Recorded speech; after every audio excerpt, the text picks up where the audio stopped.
Wetlands, ecosystems of high importance and natural beauty. In Greece there are more than 400 wetlands covering a total of 2,000 square kilometres. 1/6 of this area is covered by coastal lagoons. Coastal lagoons are sheltered and shallow transitional water bodies. They are formed close to river deltas and are affected by sea, land and freshwater elements. Their water is usually brackish, meaning that it is less salty than that of the adjacent marine environment, but the level of salt changes with the seasons. On the coastal side, sandy islets protect the lagoons from sea currents, so that sediment and nutrients transported by the river are easily accumulated on their soft and silty floor. As a result, lagoons are highly productive environments and provide abundant food to various organisms. Often people take advantage of the lagoonal productivity in order to cultivate edible fish via extensive aquaculture, which is a low-effort fish harvest method traditionally practiced in the majority of the lagoons. In Greece, the largest lagoonal systems are situated along the western peninsulas in the Messaloi area, but also throughout the Amvrachikos Gulf. The most important coastal lagoons throughout Greece are protected by law thanks to the Ramsar Convention, or they are part of the Natura 2000 conservation network. One of the most important aspects of the lagoon system is the seafloor, the benthos, which includes the many species that live and feed either on or in the seabed. Plants and algae living in this environment are considered to be part of the phytobenthos, whilst the small animals, many of which live within the muddy sediments, are part of the zoobenthos. Both types play a major role in the food chain by providing food to high-level consumers, such as fish, but also to birds that may visit the lagoon. At the Hellenic Centre of Marine Research, the zoobenthos and phytobenthos research teams study the structure of these biocommunities. They investigate sediment samples collected from the soft lagoonal water floor to observe which plants and animals can be found there. When studying the zoobenthos, researchers separate any organisms they find from sediment samples they have collected. Focus is usually given to the macrozoobenthos, which can range from 0.5 millimetre in length to tens of centimetres. They are usually invertebrates from the groups mollusks, polychaetes, crustaceans and various other taxa. From each sample collected, guides are used to identify the species, so researchers know which organisms are part of the biocommunity of the sea floor and how many of them there are. But ultimately, why do scientists care about this? Well, any alterations that happen in the water column, like increases in the level of pollution, will eventually reach the bottom. Zoobenthic organisms are mostly sessile, meaning that they are fixed in one place or don't move very much on the seabed. This means that changes in the environment will have a much more direct impact on these animals than those that can swim and move away quickly, like fish. In this way, they act as indicators towards the state of their environment. And this is why studying the zoobenthic society is important. Any disturbance in the number or type of species can be related to ecosystem pressures and also explain any changes happening in the wider lagoon region.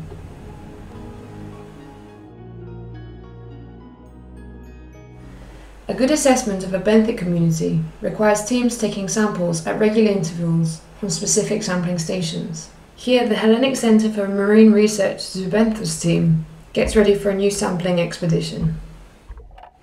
They use special equipment like the box corer, which collects sediment samples, and an automated multi-sensor probe for measuring parameters of the water, such as salinity, temperature, and dissolved oxygen. These factors can have a great impact on the behaviour and reproduction of the benthic organisms, so it's important to have good records of how these fluctuate with time. A camera attached to one of the measuring probes provides us with a closer look at the different benthic habitats. These are the different microenvironments in the lagoons where the organisms live, eat, and reproduce.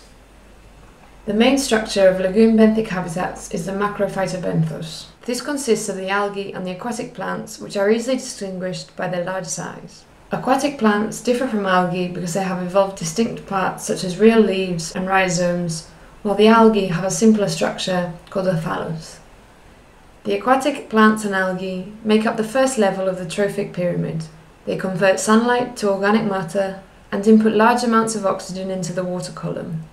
This provides food for other organisms even after their death. Finally, they provide a hard substrate for a variety of small animals to live on. and create shelter for the more mobile zoobenthic organisms. It is because of this reason that these algae and aquatic plants are called habitat engineers.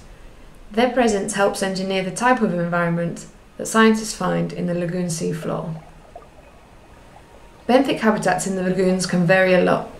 This variation is affected by a number of factors, but mainly how well connected the lagoon is to the sea.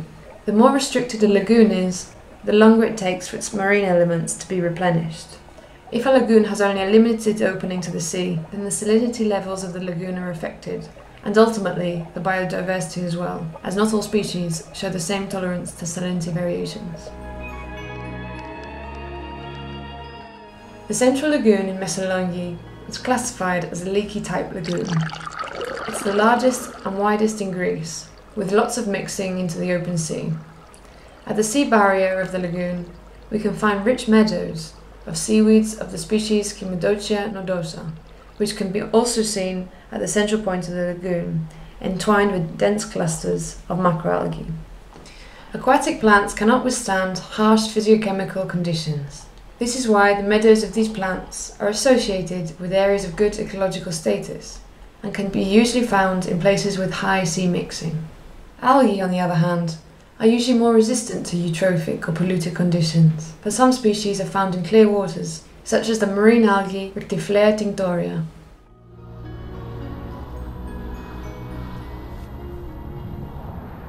At the bottom of the Lefkada lagoon, and close to the channels leading to the sea, we can see numerous thalli of the Reizopoulou tinctoria macroalgae.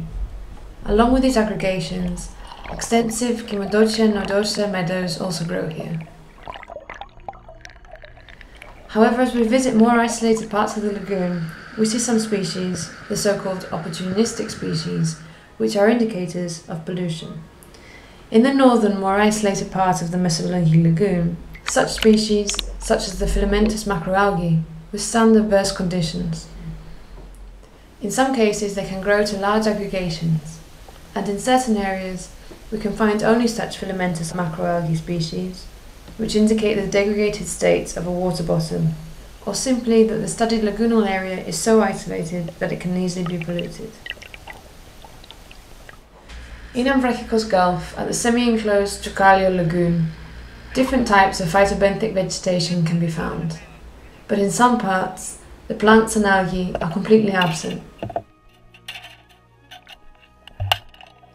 In other areas, the bottom is covered by dead macrophytobenthos, and on its surface the growth of microscopic organisms takes place. These are microscopic single-celled algae or even photosynthetic bacteria called cyanobacteria. Cyanobacteria can cover large areas where it's not possible for macroalgae to grow. In isolated and very shallow areas, these microorganisms are the dominating bottom vegetation, creating a soft bacterial mat which is distinguished by numerous oxygen bubbles.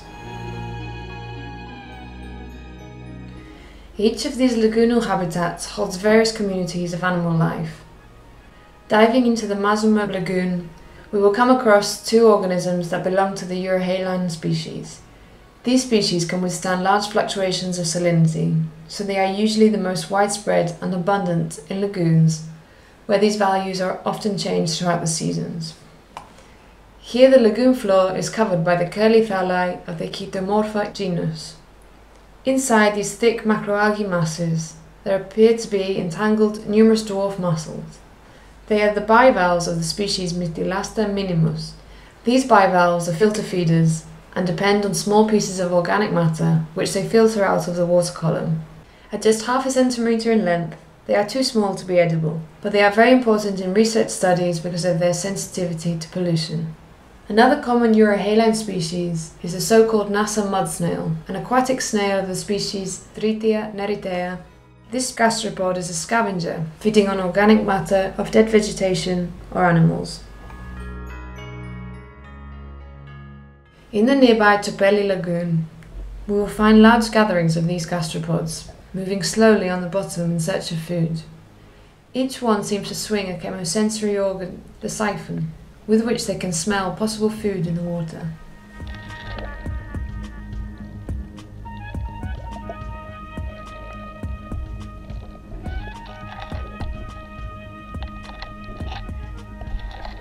However, within the lagoons, there are also marine species found in the transitional waters. A Logarou lagoon in a filamentous dense foliage of various algae like the Kytinou. It is very difficult to spot any moving animals. But if we look more carefully, we can find a small arthropod that walks along the edge of a leaf. It is a Baltic isopod, Idiotea balticae. These isopods are commonly found living on seaweeds throughout the Mediterranean and even up into the Baltic Sea, and is not particularly affected by polluted water conditions. Here, in Ambrachikos Gulf, it can be found in large numbers and is an important food source for many fish species. In addition to macrobenthic invertebrates, larger animals also pass by in the benthic environment. One example is this delicate swimmer drifting by the waving water. It is a pipefish, one of the Cygnathrus genus. Pipefish are frequently found in lagoons and related to the seahorse. Like the rest of the fish in the family of Cygnathidae, it is the males who carry the fertilized eggs for incubation when it is time for them to reproduce. Adjacent to Choukalliol, there is a deeper lagoon called Rhodia. Being more isolated from the sea, the freshwater inflows render its waters subsaline, with very low salinity. At its central part, we also find young pipefish, strolling and searching for food on an unvegetated and seemingly empty lagoon floor. Is it, though, indeed empty? If we speed up time, we might find something different. When we set the camera to record a time-lapse, we discover a bottom not as deserted as it might seem. Small crustaceans, mollusks, and even some mudworms compose a restless, moving bottom that stretches across the lagoonal floor.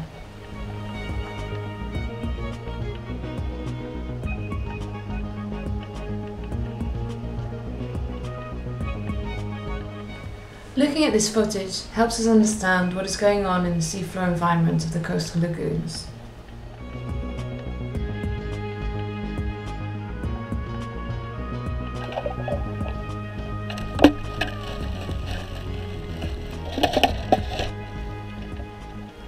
During our tour of the shallow waters of the lagoons, we will also find some particularly interesting organisms, such as the protected and alien species.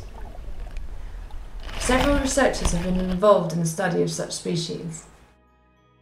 We will see a few from the Greek lagoons, along with the marine biologist Eleni Kytinou, who has met them up close. The protected species are organisms whose populations have significantly declined mainly due to the human pressures. Some are threatened with extinction, so they are protected by national and European legislation. One of these protected species found in Greek coastal lagoons is the Fun Mussel. This is the largest Mediterranean bivalve, and it has been recorded to reach the size of 1.2 meters. It is a filter feeder, and its cell offers hard substrate for the colonization of many other species. Unfortunately, in Greece, the Fun Mussel is still illegally exploited for food. Another case is that of the seahorse. In the past, it was very common in the Greek seas. As they were believed to offer good fortune, the species was captured extensively and has significantly declined. However, alien species are also of great interest to research. These species have expanded beyond their natural distribution through human intervention. In the Mediterranean Sea, alien marine species are introduced on a daily basis via various introduction pathways.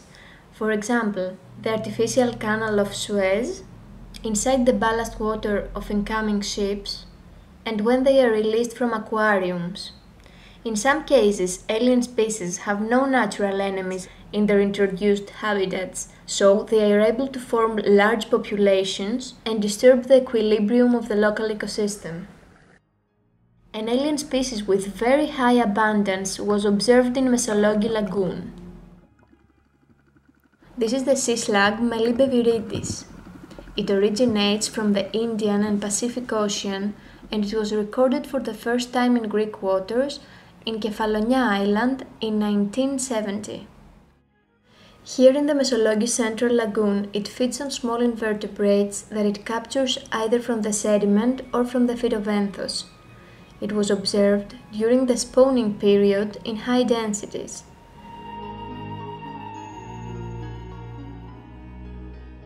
Alien species may cause several impacts on a lagoonal ecosystem, but in order to investigate precisely what this could be, we need systematic research and monitoring.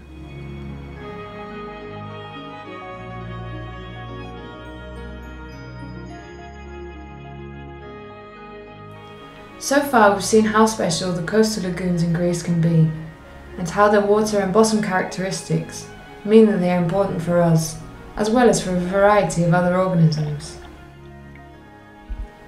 So it is important that research into the Greek coastal lagoons continues in order to monitor and understand their ecosystem.